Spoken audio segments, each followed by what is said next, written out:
하나님 말씀은 에베소서 2장입니다.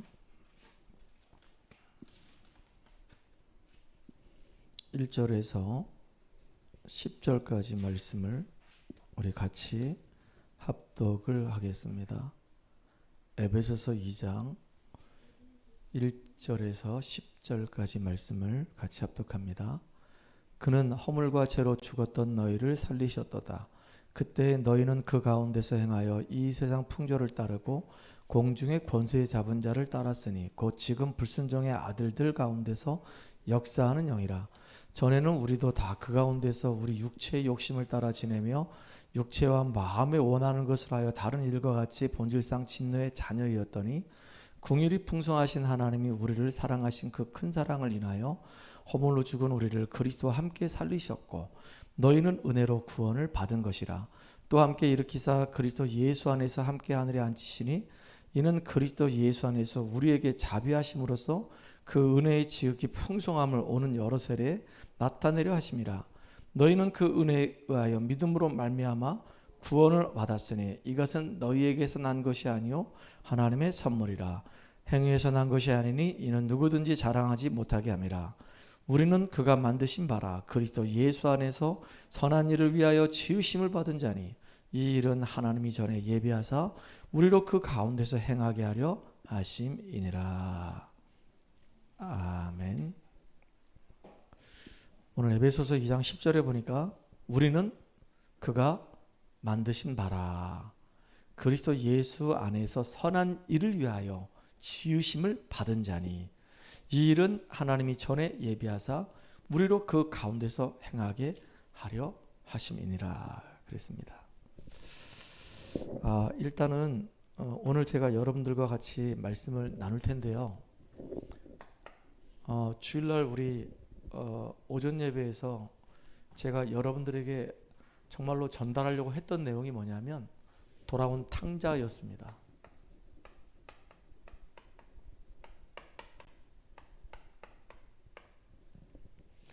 오후 예배에서는 뭘 말하고 싶었냐면 참된 믿음 회복입니다.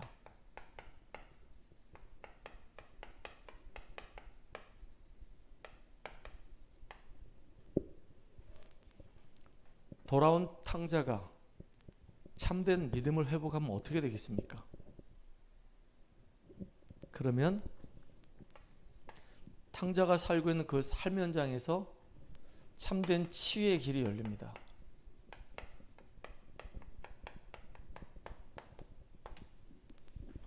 저와 여러분들은 돌아온 탕자입니다. 여러분들이 예배를 통해서 우리가 은혜를 받고 치유받고 영적인 힘 얻으면 여러분 때문에 여러분과 관계된 여러분이 아는 사람들, 여러분의 현장이 여러분 때문에 살아날 겁니다. 여러분이 곧 플랫폼입니다. 여러분 속에 복음이 내 것으로 만약에 편집되고 설계되고 딱 디자인되었다. 그럼 여러분들은 그 현장에서 빛을 비추기만 하면은 흑암의 세력은 무너지고 하늘 군대가 동원되기 때문에 이제는 전도의 쭉 시스템이 깔려지게 되어 있습니다. 이런 실제적인 축복들을 누리는 저와 여러분 되기를 간절히 소망합니다. 그래서 돌아온 탕자는요 하나님 만나야 되는 겁니다. 그걸 보고 우리는 구원이라고 얘기합니다. 참된 믿음을 어떻게 회복하냐? 예배를 통해서 우리가 회복할 수 있습니다. 그러면 우리가 있는 현장에 너무나도 많은 사람들이 귀신 들려가지고 영적인 문제 때문에 너무 힘들어하기 때문에 그들을 살리는 우리가 증인되면 되는 겁니다. 하나님은 이런 인생을 살기를 원하십니다. 여러분들이 이 축복을 누리는 주역들 되기 바랍니다. 오늘은 제목이 뭐냐면 참된 치유의 길입니다. 참된 치유의 길은 오직 한 길밖에 없습니다. 예수를 통해서만 우리가 영혼이 구원받을 수 있어요. 우리가 복음의 이 말씀이 내 안에 각인 뿌리 체질되어질 때 내 생각도 바뀌고 내 마음의 상처도 바뀌게 되고 내 삶도 바뀌어지게 돼 있어요. 진짜 이 복음의 능력은 너무너무 대단한 겁니다. 그래서 예수님 만난 사람들은 다 치유를 받았어요. 여러분들 어느 정도인지 알죠? 귀신 들린 사람도 예수님 만나서 치유됐습니다. 무덤 사이를 막 왔다 갔다 하면서 돌 가지고 자기 몸을 막 상하게 하는 그 사람도 군대 귀신 집혔던 사람이죠. 예수님 만나고 나서 귀신에서 완전히 해방돼 버렸어요. 야이로의 딸이 죽었는데 그 죽은 야이로의 딸을 예수님이 가서 치유하셨습니다. 심지어는 수로보니게의 딸이 귀신 들렸는데 예수님이 가서 그 딸을 치유해 주셨어요. 여러분들 정말로 오랫동안 정신적인 문제로 막 시달리고 있는데 이 정신적인 이 문제를 예수님 만나자마자 그 문제가 다 치유돼 버리는 겁니다. 혈류증 걸린 여인이 예수님의 옷자락 만졌는데 치유돼 버렸어요. 앞을 못 보는 맹인이 예수님이 그 눈에다가 침을 뱉고 안수하시니까 나음을 입었더라 그랬어요. 육신적인 질병도 예수님 만나기만 하면 치유됩니다. 그 예수님 만난 자들은 다 치유가 되는 응답들을 누렸습니다. 심지어 보세요. 예수님의 제자, 수제자 이 베드로가 은혜를 받고 나니까 사도행전 3장에 안진뱅이가 나면서부터 안진뱅이라고 그랬어요.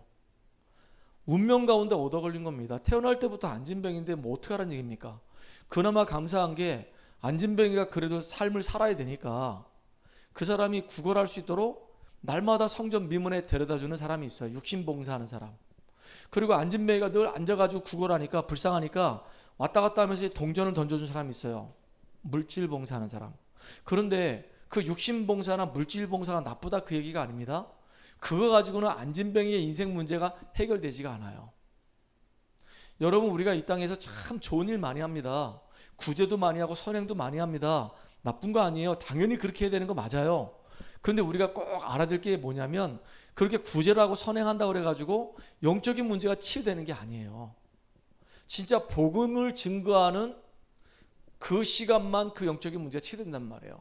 베드로가 고백했어요. 안진뱅이 보고 은과 금은 내게 없지만은 내게 있는 건 내게 주노니 나사렛 예수 이름으로 일어나 걸어라 그렇게 얘기했거든요. 근데 복음을 증거했는데 너무 놀라운 일이 벌어진 겁니다. 더 이상 이 안진뱅이는 사람의 도움이 필요 없는 또 지나가는 사람들이 주는 그 물질이 필요 없는 그 상태가 돼버렸어요. 발목에 힘을 얻어가지고 이제 성전 안에 들어가서 뛰기도 하고 걷기도 하면서 하나님을 찬미하고 하나님께 영광 돌리는 인생이 된 겁니다. 안진뱅이를 치유한 거예요.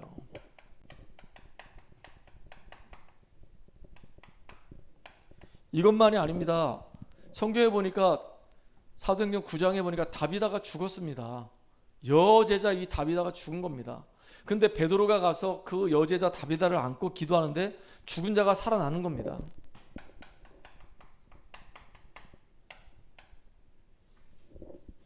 자, 기가 막힌 일이 벌어진 거죠. 심지어는요, 중풍병자, 나병 환자가 정말로 예수복음 전했는데 그 예수복음 듣고 치유된 역사 일어나는 겁니다. 이렇게 너무나도 귀한 일들이 벌어지는 겁니다. 베드로만 그랬습니까? 바울도 그랬죠. 바울도 사도행전 13장에 보니까 바보섬에 가니까 거기에 엘루마라고 하는 이 박수무당이 있는 겁니다. 이 바울이 기도하다가 그 엘루마 박수무당이 회개하고 돌아오잖아요. 심지어 사도행전 16장에는 점수라는 여인이 복음 듣고 돌아옵니다. 완전히 귀신한테 잡혔던 여인들이 돌아오는 겁니다. 심지어 이 바울의 이 손수건을 만지기만 해도 질병이 떠나가는 일이 벌어졌습니다. 손수건의 기적입니다. 이렇게 바울은 치유하면서 동시에 뭘 증거했냐? 치유만 한 것이 아니고 함께 복음도 증거했단 말이에요. 우리 현장에 영적인 문제의 사람 너무 많습니다. 정신적으로 시달리고 있는 사람 너무 많습니다. 그 사람들을 우리가 잘 진단을 하고 그 사람들을 복음으로 답을 주는 축복의 주역 되기 바랍니다. 그래서 저와 여러분들을 먼저 부르신 겁니다. 왜요? 제사장 나라로 부르신 겁니다.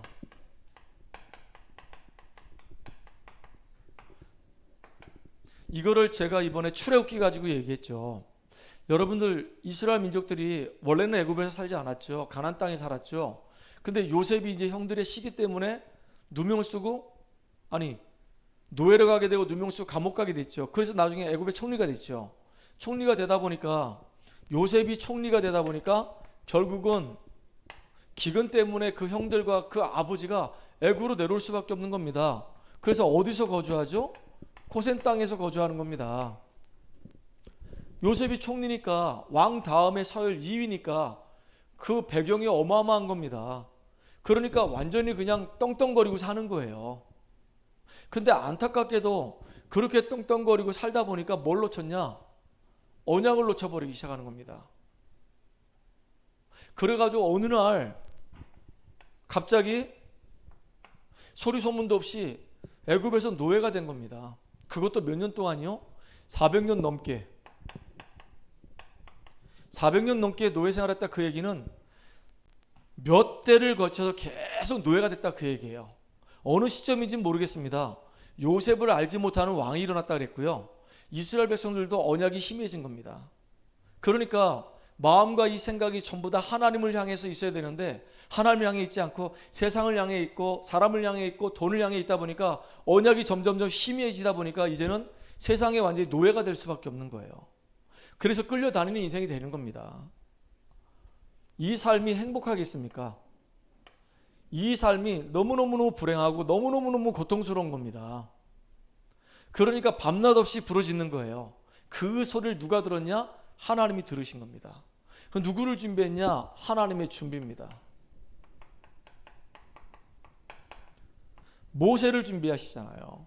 이스라엘 민족들을 애굽 땅에서 건져내게 하시려고 하나님은 레이지파 남자와 레이지파 여자가 만나서 아이를 낳았는데 그게 모세였단 말이에요. 두 사람이만 다 죽여라 그랬는데 이 요게벳이 믿음의 사람이라 안 죽였습니다. 그리고요, 기도하는 가운데 이 모세를 가장 안전한 곳이 어딜까 생각해 보니까 왕궁만큼 가장 안전한 곳이 없어. 그래서 공주가 목욕하러 나온 것을 보고 갈대 상자에다 이 모세를 담아가지고 둥둥 띄어서 양자 삼게 만드는 거 있죠. 그랬더니 모세가 어느 날 나이가 80이 돼가지고 시내산에서 하나님의 음성을 듣고 하나님의 소원과 계획을 발견하게 되는 겁니다.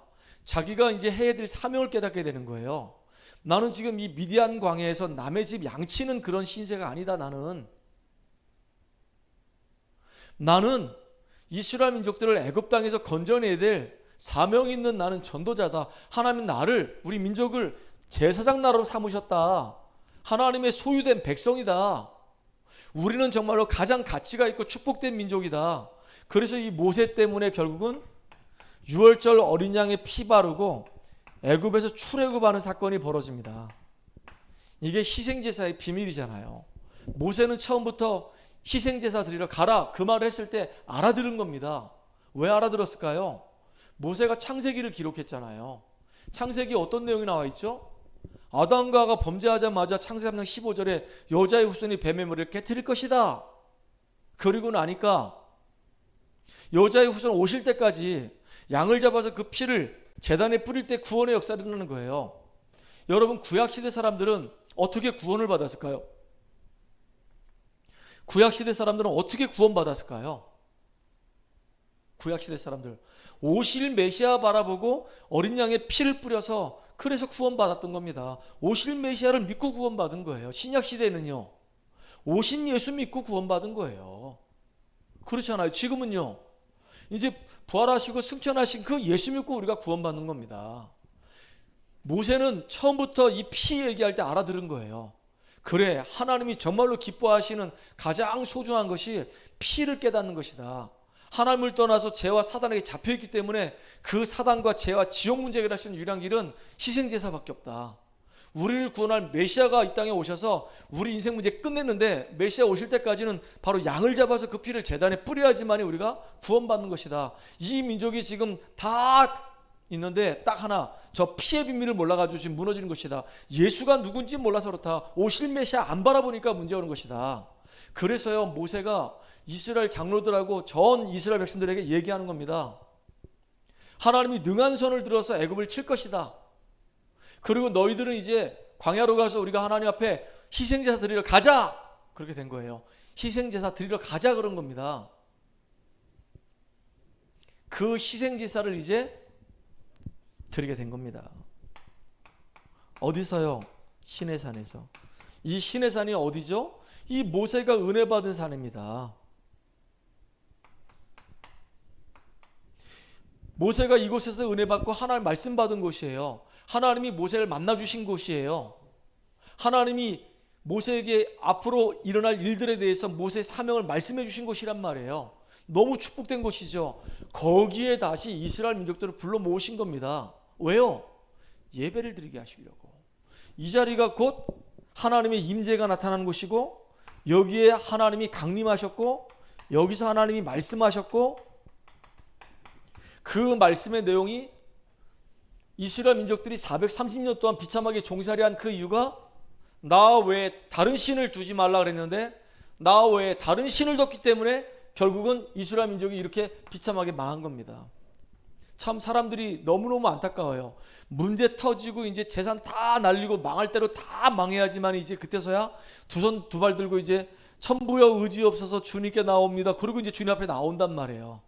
자기가 있을 때에는, 떵떵거리고 살 때에는 여호와 하나님 필요 없어요. 예수 그리스도 복음 필요 없어요. 내가 뭐 능력 있고 힘 있고 경제력 있고 하고 싶은 거 다 할 수 있는데 무슨 내가 지금 예배를 드리고 무슨 내가 지금 하나님 말씀의 은혜를 받고 그러겠냐고요.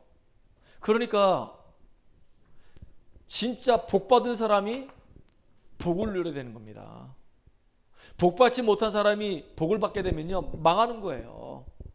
진짜 구원받은 사람이, 하나님의 자녀가 이 땅을 살아야 될 이유를 아는 사람이, 사명 있는 사람이 복을 받아야 되는 겁니다. 하나님 자녀된 우리가 복을 받아야 되는 거예요. 불신자가 복을 받아버리면요, 그 복이 복이 아니라 그게 그 사람을 무너뜨리는 독이 될 수가 있어요. 명예가 독이 될 수 있어요. 돈이 독이 될 수 있어요. 인기가 독이 될 수 있어요. 여호와 하나님 바라보게 되면 다 그것들은 따라오는 것인데, 많은 사람들은 따라오는 것을 따라가는 인생이 되는 겁니다. 그래서 나 외에 다른 신을 섬기지 말라고 그랬는데 전부 다 다른 신 섬기잖아요. 돈을 섬기고 사람을 섬기고 명예를 섬기고 우상을 섬기고 그런단 말이에요. 누구를 기뻐하는 거죠? 누구를 기쁘게 하는 겁니까? 귀신 기쁘게 하는 거예요. 그래서 이 하나님이 이스라엘 백성들을 시내산에 불러 모아가지고 거기서 말씀을 주시면서 이스라엘 전 백성이 하나님 앞에 온전하게 예배드리기를 원하시는 거란 말이에요. 아멘입니까 여러분들? 여러분이 바로 그렇단 말이에요. 이걸 빗대서 누구 이야기를 했죠? 돌아온 탕자 이야기 했잖아요. 누가복음 15장에 부자집의 둘째 아들이 아버지한테 얘기하는 겁니다. 유산을 줄 거 있다면 지금 나한테 주세요. 돈 다 받아가지고요, 먼 나라 가서 사업하다가 쫄딱 망했어요. 먹을 게 없어가지고 너무 사람이 이제 비참해지게 된 겁니다. 그래서 생각을 하는 겁니다. 나름대로 이제 돈을 받아가지고 가서 사업한다고 막 돌아다닐 때는 막 신났죠. 그러다 어느 날 갑자기 이제 완전히 쫄딱 망해가지고 거지도 그냥 그런 거지가 아니라 상거지예요. 너무 괴롭다 보니까 이제는 내가 못 살겠다. 내 고향 우리 아버지 집에 가면 거기서 종으로 있어도 이거보단 낫겠다. 그래서 내가 아버지 집으로 가야 되겠다. 가니까 아버지가 기다리고 있는 거예요. 돌아오기만, 눈 빠지게 기다리는 겁니다. 그래가지고 아들이 오니까 뭐하죠? 너무 기뻐서 이제 반지 빼서 주고 목욕시키고 옷 입히고 잔치를 베푸는 겁니다. 이렇게. 그러면요, 다시 모든 것이 회복되는 거잖아요. 그러니까 언약을 놓쳐버리면 망해가는 겁니다. 이렇게. 하나님은 우리가 이렇게 망하는 인생 되지 않기를 원하시는 겁니다. 그 참된 믿음을 회복하게 되면, 여러분, 우리가 진짜 하나님의 은혜로 인해서 주는 그리스도시요 살아계신 하나님의 아들이라고 우리가 고백했단 말이에요. 여러분, 이 고백이요, 이게 보통 고백이 아니잖아요. 바요나 시몬아 네가 복이 있도다, 이것을 알게 하니는 혈육이 아니래요. 혈육이 아니고 누가 알게 하셨냐? 하나님께서 알게 하신 겁니다. 그래서 하나님이 이 고백하는 자에게 세 가지 복을 주셨어요. 반석 위에 내 교회를 세울 것이며, 음부의 권세가 너를 이기지 못할 것이며, 천국의 열쇠를 내가 너에게 주어서 네가 땅에서 매면 하늘에서 매일 것이고 네가 땅에서 풀면 하늘에서 풀리라 말씀하셨단 말이에요. 그래 놓고요, 이렇게 엄청난 고백을 했는데, 지상 최대의 고백을 했는데, 결국은 이 베드로가 어떻게 됐죠? 사탄의 심부름을 하는 겁니다.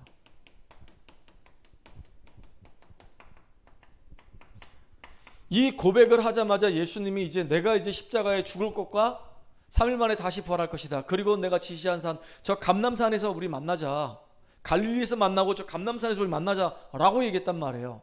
그런데 이 베드로가 안 된다고, 속된 말로 얘기하면 예수님 멱살을 붙잡고 못하도록 방해하는 겁니다. 그러니까 예수님이 뭐라고 하죠? 이 사탄아 뒤로 썩 물러가라 라고 얘기하는 거예요. 그럴 수 있습니다. 그래놓고 예수님이 이제 잡히는 그날, 신문을 받는 그날 베드로가 쫄쫄쫄 따라갑니다. 이렇게. 그러니까 계집 요정이 너도 저 사람하고 같이 있었던 놈 아니냐? 그러니까 저주 부인 맹세까지 하는 겁니다. 이게 우리의 모습이에요. 이렇게 완벽한 고백을 해놓고도 현실 때문에, 어떤 상황 때문에, 문제 때문에 우리는 흔들흔들거리면서 무너진단 말이에요. 여러분들, 그래서 우리가 제일 경계해야 될 게 뭐냐? 우리가 경계할 게 세 가지가 있는데, 하나는 인본주의입니다. 나 중심이죠. 말씀 중심, 하나님 중심 아니고 내 중심입니다. 그래서 이스라엘 민족들은 다 나 중심이었었어요. 광야길 갈 때 보세요. 전부 다 나 중심입니다. 지금 내가 목이 말라, 지금 내가 먹을 게 없어, 다 나 중심이에요. 그러니까 내 문제가 해결 안 되니까 나를 애굽에서 건져냈던 저 모세를 향해서 막 원망하는 겁니다. 뭐라고 얘기하죠? 차라리 애굽에 있는 것이 훨씬 낫겠다라고 얘기하면서, 애굽에 있는 게 뭐가 낫습니까? 귀신한테 잡히고 마귀한테 잡혀있는 그 생활이 뭐가 낫냐고요. 인본주의 우리가 조심해야 돼요. 또 하나는 뭐냐면 율법주의입니다. 율법 자체는 나쁜 건 아닌데요, 자꾸 사람들이 판단하고 정죄를 해요. 뭐가 모자라다, 뭐가 부족하다, 그러면서 자꾸 사람들을 정죄하고 비판한단 말이에요. 그래서 뭐라고 얘기했죠? 사람의 눈에 있는 티를 보지 말고 내 눈에 있는 들보를 보라고 그랬어요. 그 상대방을 지적질하지 말고 나를 돌아보라고 그랬습니다. 나를 돌아봐야 되는 거예요. 나는 완전하냐? 나는 완벽하냐? 나도 하나님의 은혜가 없으면 살 수가 없지 않냐? 심지어는요, 1만 달란트 빚진 자가 탕감을 받았습니다. 근데 1만 달란트 빚진 자에게 어떤 사람이 100데나리온을 빚진 겁니다. 자기는 1만 데나리온이나 탕감 받았는데 이 사람은 100데나리온 빌린 사람을 탕감을 안 해주는 거예요. 예수님이 너무 화가 나가지고 1만 달란트 다시 나라 그런 거예요. 참, 우리가 받은 은혜가 얼마나 큰지요. 우리가 구원받은 그 은혜가 너무너무 크단 말이에요. 요셉은 이걸 너무 잘 알았어요. 구원받은 그 은혜가 너무 크기 때문에 형들이 비록 자기를 노예로 팔았지만은 그 속에서 그 문제를 문제 삼지 않고 그 속에서 뭘 찾았냐? 하나님 계획을 찾았어요. 사단의 심부름하지 않았습니다. 형님들을 앞서서 구원의 역사를 이루기 위해서 하나님이 먼저 앞서서 나를 보내셨나이다. 하나님의 계획을 정확하게 찾아냈어요. 또 누명을 쓰고 감옥에 들어갔어요. 갑자기 상황이요, 강간범이 된 겁니다. 그런데 거기에 대해서 사단의 심부름하지 않았어요. 나 좀 보디발 만나게 해주세요. 진짜 너무 억울합니다. 내가 잘못한 게 없거든요.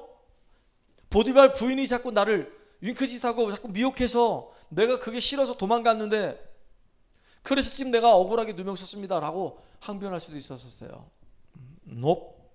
뭐 했냐? 사단의 심부름 안 하고 입 닫고 기도했어요. 그 속에서 하나님 인도받기 위해서 기도하는데요, 놀라운 일이 벌어졌어요. 술 맡은 관원장을 만나게 되는 겁니다. 답을 줬잖아요. 나중에 죄수로 있었는데 어느 날 보니까 왕 앞에 섭니다. 얼마나 긴장이 되겠어요. 갑자기 우리 용덕이가 윤석열 대통령 앞에 딱 서서 이렇게, 그러면 얼마나 긴장되겠습니까? 근데 그 앞에 딱 서서 담대하게 복음을 딱 전하는 겁니다. 오늘 이제 체육관에 가서 운동을 하고 샤워를 딱 하고 있는데 그 헬스장 관장님이 나보다 먼저 이제 그 탕에 들어가서 이렇게 샤워를 하고 계시더라고요. 나는 이제 샤워하려고 들어가려고 하는데 나오시는 거야. 그래서 이제 얘기를 잠깐 나누게 됐죠. 그분이 보니까 5남매 중에 첫째더만요. 4남매 중에 5남매인가? 4남매인가? 아무튼 첫째고 나머지 밑으로는 다 여동생이래요. 여동생도 다 예수 믿고 엄마도 예수 믿는데 자기만 예수 안 믿는데. 그래가지고 내가 목사인 거 알거든요. 전도지 지난번에 셨기 때문에. 그래서 나 막 빨개 벗고 지금 막 목욕하러 들어가려고 그러는데 그 사람은 난 나오고 나는 들어가야 되고 막 그런 상황이 벌어진 거야. 그래가지고 이제 거기 이제 앉아가지고 아무것도 안 입고 그래서 이렇게 얘기하기가 그래서 이제 잠깐 얘기 듣고 그러시냐고. 내가 다음에 시간 되면 꼭 중요한 내가 얘기하고 싶다고. 그 얘기를 하게 된 이유가 뭐 저기 말이 있잖아요. 제가 교회만 가면 이상하게 너무 졸아요. 그 조는 것도 그냥 조는 게 아니라 너무 졸아가지고 막 이 앞에 있는 여기 뭐 나무 같은 거 있으면 막 쾅쾅 부딪힐 정도로 자기가 존다는 거예요. 왜 그런지 모르겠대 자기가. 그래서 그 이유 내가 압니다. 그래서 내가 그 이유 설명해 드릴게요. 그랬더니 그러더라고요. 기도하려고요. 계속 기도하고 있잖아요. 계속 기도하고 있는데 하나님이 이렇게 만나게 해주시는 겁니다. 우리가 인본주의, 율법주의, 또 하나 신비주의, 이거 조심해야 돼요. 신비주의는요, 되는 거 아무것도 없는데 맨날 붕 떠 있어. 이렇게 현실과 이상을 잘 구분 못하는 겁니다.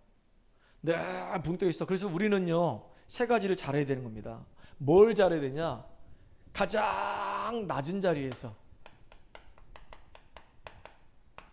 가장 높은 곳을 보고 최선을 다하는 겁니다. 그게 맞잖아요. 근데 가장 낮은 자리는 없어. 그냥 높은 것만 바라보고 최선도 안 해. 그냥 막연하게 기대감만 있어. 그게 신비주의입니다. 나중에 완전히 무너집니다. 그거. 자, 보세요. 이 베드로가 얼마나 기가 막힌 고백을 합니다. 주는 그리스도시요 살아계신 하나님의 아들이십니다. 그랬는데 예수님이 이 제자들을 어디로 데려가냐? 변화산으로 데려가요. 왜 변화산으로 데려갔을까요? 예수님의 형체가 바뀌었습니다. 환하게 바뀌었어요. 막 광채가 막 납니다. 예수님의 옷도 사람이 빨아가지고 그렇게 희귀할 수가 없을 정도로 예수님의 옷이 하얗게 바뀌었습니다. 근데 보니까 막 모세하고 막 엘리야가 같이 예수님하고 대화 나누네. 변화산에서 예수님은 진짜 결단 내리기 원하는 겁니다. 어떻게 해요? 모세도 사라지고 엘리야도 사라지고 오직 예수만 남더라. 예배를 통해서 궁극적으로 우리가 얻기 위한 건 뭐냐? 오직 예수 되기를 원하는 겁니다. 오직 예수. 오직 예수가 돼야지만이 이제는 그 다음부터 전도가 되어지고 기도도 되어진단 말이에요. 오직 예수가 아닌데 어떻게 우리가 전도가 되어지고 기도가 되어지냐고요. 하나님은 오직 예수 되기를 원하시는 겁니다. 아멘. 그러면 우리는 증인으로 우리가 현장에서 많은 사람들에게 치유의 길을 제시할 수가 있어요. 제가 사이트를 지금 하나 개설을 했습니다. 그 카카오에서 운영하는 티스토리라고 하는 사이트를 하나 개설했어요. 그 옛날로 얘기하면 이제 블로그입니다. 블로그. 그 사이트를 하나 개설해서 거기다가 계속 지금 이제 믿음의 메시지를 계속 보냅니다. 근데 어제 그저께 개설했거든요. 나 너무 깜짝 놀랐어요. 그걸 개설하게 된 이유가 왜 개설했냐면은 우리 교회 유튜브에 영상이 꽤 많이 올라가 있잖아요. 거기에는 이제 이런저런 영상들이 많이 올라가 있습니다. 다락방 안에 있는 기본 메시지, 구원의 길, 막 여러 가지 메시지들이 올라가 있습니다. 그런데 제가 이제 유튜브 이렇게 검색을 하다 보니까 5가지 메시지가 조회수가 굉장히 높은 거예요. 근데 그게 뭐냐면 그 유치부 구원의 길이 있어요. 그거 누광순 목사님 영원한 구원, 그 다음에 윤재석 전도사님 구원, 그 다음에 류 목사님 말씀하셨던 거 복음, 기도, 요 5가지 메시지가 조회수가 매일 끊임없이 많아요. 그래서 진짜 이렇게 구원을 받기를 예비된 사람이 이렇게 많구나. 어디서 그걸 들어와서 보는지 모르겠어요. 누가 누구한테 이렇게 카톡으로 전달해 주는지 난 모르겠어요. 근데 아무튼 그걸 계속 본단 말이에요. 그래서 내가 그거 밑에다가 링크를 걸어 놨어요. 이 블로그에다 링크를 걸어 놨어요. 그래서 거기 들어오게 되면 이제 거긴 다 문서거든요. 예전에 제가 이제 그 다음 카페를 운영을 해본 적이 있었단 말이에요. 다음 카페를 운영해서 거기다가 글들을 쫙 올려놨는데 나중에 그게 이제 바뀌어져 가지고 강원도 랩넌트 데이 자료를 공유하는 그 카페로 바뀌어버렸단 말이에요. 그래서 이제 그런 거 말고 진짜 이제 갈급한 심령들을 이제 복음의 메시지 가지고 그들을 도울 수 있도록 만들어야겠다. 그래서 사람들이 전부 다 핸드폰 시대잖아요. 그러니까 저도 이제 핸드폰 보는데 블로거를 많이 봐요. 영상도 물론 많이 보지만 블로그를 보는데 블로그를 볼 때마다 내용 있는 것들은 캡처를 한단 말이에요. 보고. 그러니까 진짜 영적인 메시지들이 너무너무 필요한 현장이구나. 그리고 그거를 제가 지금 영어로 이제 번역을 해요. 이제 우리 한글로 쭉 써놓은 것을 그 구글이 너무 잘 돼 있으니까 거기다 딱 붙여넣기 해가지고 엔터만 치면 이게 영어로 쫙 바뀌어.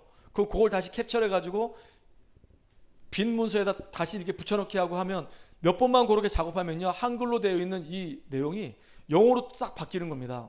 그러면 이제 한글도 올리고 영어도 올리는 거예요. 영어는 지금 아무도 안 봤어요. 근데 한글은 지금 벌써 오늘도 잠깐 봤는데 벌써 조회수가 150명이 넘어. 이틀밖에 안 됐는데 깜짝 놀랐어요 지금. 갈급한 심령들이 이렇게 많구나. 거기에 제목이 당신은 행복하십니까? 행복을 찾는 길이 있습니다. 이게 타이틀 제목이에요. 거기에 막 몰려들어요 사람들이. 참 이상하죠. 그 다음 믿음의 위인 강용우 박사 이거 올려놨거든요. 그걸 이제 타이핑 쳐놓은 거를 믿음의 영웅 강용우 박사 그러니까 또 거기 또 다 몰려들어 사람들이. 그래가지고 블로그에다가 잘 읽고 갑니다. 정성 들여 써준 글 너무 감사합니다. 댓글 다 달고 나가는 거예요 다. 자기 블로그에 오서 꼭 오셔가지고 이렇게 구독 신청해 주세요 이렇게 해놓고 가는 거예요. 그래서 요즘 시대가 이렇구나. 예전에 제가요 이게 유튜브가 막 활성화가 안 됐을 때 우리 교회에서 속주했을 때 40일 집중을 하면서 어떻게 하면 이제 우리 효과적으로 우리 성도들과 40일 집중을 할까 하다가 그때 생각했던 게 뭐냐면 유튜브였었거든요. 그 유튜브 영상을 그때 막 엄청나게 많이 올렸죠. 40일을 뭐 몇 차를 했는지 몰라요. 한 10차까지 하면 벌써 40일 10차 하면 영상만 400개가 올라가는 겁니다. 계속 올린 겁니다. 올렸어요 계속. 그래서 이제 그거를 편집을 해가지고 기초훈련 1단계 기초훈련 2단계 기초훈련 3단계 사명자 1단계 사명자 2단계 사명자 3단계 사역자 1단계 사역자 2단계 사역자 3단계 그 다음에 캠프 전도제자 이렇게 올려놨단 딱 구분해서 올려놨단 말이에요. 그 흐름을 쭉 타고 올라가면은 그냥 그 흐름 따라가면 그냥 제자가 되는 거예요. 매일매일 하나씩만 보면 그렇게 되도록 만들어놨단 말이에요. 그런데 아쉬운 게 있었어요. 뭔가 이렇게 손 안에 그 영상을 보려면 기본 40분 봐야 되는 겁니다. 너무 바쁜 시대 아닙니까? 5분 아니면 10분 안에 쇼부를 봐야 되는 거예요. 그 5분 메시지 10분 메시지를 이렇게 글로 해가지고 이 사람들이 감동 먹을 정도로 글을 써서 딱 이렇게 올리는 겁니다. 이렇게. 그러면 이제 뭐 전철을 탔거나 버스를 탔거나 했을 때 블로그 딱 들어가면 구독만 해놓으면 딱 들어가면 딱 글이 뜨잖아요. 그럼 들어가서 이제 자기가 읽고 싶은 거 딱 찾아서 읽는 거예요. 지금 제가 몇 개 못 올렸거든요. 한 20개 정도 올렸거든요. 어제도 막 거의 1시까지 막 올렸거든요. 작업을 해가지고 기도하면서. 근데 너무 감사해요. 또 우울증 치유하는 길 그거 하나 올렸는데 또 거기에 또 사람들이 몰려드는 거예요. 참 희한하죠. 그 제목 타이틀이 사람들의 이 마음을 움직이나 봐. 그러니까 몰려들어요. 여러분 우리는요 현장을 정말로 잘 진단해야 되는 겁니다. 왜 사람들에게 심각한 문제들이 왔는지 그 원인을 알아야 돼요. 원인은 사실은 하나님의 말씀에 불순종했기 때문에 문제가 온 거예요. 그런데 그 원인자가 누구냐? 그게 마귀예요. 마귀의 유혹을 받고 하나님 말씀에 불순종하는 죄를 짓게 되고 그래서 사람 떠나게 된 겁니다. 이게 이제 문제가 된 겁니다. 그러면 하나님을 떠나게 된 그 상태는 어떻게 되냐? 완전히 눈에 보이지 않는 사단에게 딱 잡혀서 이제 종로로 타는 겁니다. 에베소서 2장 1절에 보니까 너희의 허물과 죄로 죽었던 완전히 영이 죽어버렸어요. 사단에게 딱 잡혀 있습니다. 그러다 보니까 이 세상 풍속을 쫓고 공중의 권세 잡은 자를 따라다녔으니 점을 칠 수밖에 없고 구술할 수밖에 없어. 날짜 따질 수밖에 없고 방향 따질 수밖에 없어. 그렇다니까요. 왜냐? 잡혀 있으니까 결과는 어떻게 되냐? 에베소서 2장 3절에 보니까 본질상 진노의 자녀가 돼서 어느 날 생각지도 않았던 문제가 막 뻥뻥뻥 터지는 겁니다. 참 안타까운 일 아닙니까? 그래서 성경만 치유의 길이 있어요. 성경에서 제시하는 이 치유의 길은 뭐냐? 예수를 정말로 내 구주로 영접하는 겁니다. 영접하고 난 이후에 진짜 우리가 복음의 이 말씀을 들으면서 그 말씀이 내 영혼을 치유하고 마음을 치유하고 내 생각을 치유하고 삶을 치유하고 성령 충만한 상태가 되면 내 과거 문제, 현재 문제 다 해결되는 겁니다. 그러면 성령 충만이 지속되고 계속 은혜 누리다 보면요, 복음 안에서 내가 치유된 증거가 되면 완전히 내가 확신과 확정을 하게 되면 미래가 사는 겁니다. 성경만이 진짜 중요한 답이 이 안에 있단 말이에요. 너무 놀라운 거예요. 너무 놀라운 거예요. 참 감사한 일이죠. 여러분들 정말로 이 축복을 우리가 누리길 바랍니다. 그래서 결론입니다. 우리가 현장에서 우리가 만나는 영적인 문제의 사람을 치유하기 위해서는요, 우리가 먼저 은혜 속에 들어가야 돼요. 그래서 첫 번째가 뭐냐면, 하나님이 우리 부르신 이유가 뭐냐면, 우리가 먼저 은혜 받고 이렇게 하나님께로 돌아오길 원하고 예배를 통해서 우리가 하나님이 기뻐하시는 복음의 사람으로 전도자로 딱 세워져 가지고 현장을 살리는 증인 되길 원하는 겁니다. 이게 부르신 이유예요. 마가복음 3장 13절로 15절에 보니까 예수님께서 원하셔서 제자를 부르신 겁니다. 왜? 함께 있기 위함이요, 또 나가 전도다하며 귀신을 내어 쫓기 위함이다 그랬어요. 그러다 보니까 이제 우리가 해야 될 게 있습니다. 뭘 해야 되냐? 영적 무장을 해야 돼요. 에베소서 6장 10절로 20절에 보니까 완전히 무장했죠. 머리에는 구원의 툭을 쓰고 가슴에는 의의 흉배를 달고 한 손에는 믿음의 방패를, 한 손에는 성령의 검을, 허리에는 진리의 허리띠를 딱 띠고 평안의 복음의 신발을 신고 무시로 기도하는 겁니다. 이렇게 이 내용들은 알잖아요. 이렇게 하나님은 우리가 영적인 무장을 하길 원하는 겁니다. 그래서 하나님이 정말로 나에게 허락하신 이 현장에서 무너지지 않는 절대망대 다락방 세우는 겁니다. 생명살리는 말씀 운동에서 응답 누리는 저와 여러분들에게 원하는 겁니다. 이 축복을 누리는 우리가 되기를 간절히 소망합니다. 오늘도 정말로 믿음 안에서 우리 승리하는 축복의 주역, 응답의 주역 되기 바랍니다. 살아계신 하나님께 감사와 영광을 돌립니다. 하나님, 완전히 탕자였는데 주께서 우리를 긍휼히 여겨주시고 그리스도 예수의 이름 때문에 이제 구원을 받게 하시고 예배를 통해서 영적인 힘 얻게 하시며 그 속에서 인생의 이유를, 방향을 깨닫게 하시며 이제 현장을 복음 가지고 치유하는 축복의 주역되게 하신 주님을 찬양합니다. 하나님, 우리가 영적으로 무장하게 하시고 이제 현장에 무너지지 않는 절대망대를 세우는 주역으로 인도받게 하여 주시옵소서. 예수님의 이름으로 감사하며 기도합나이다. 아멘.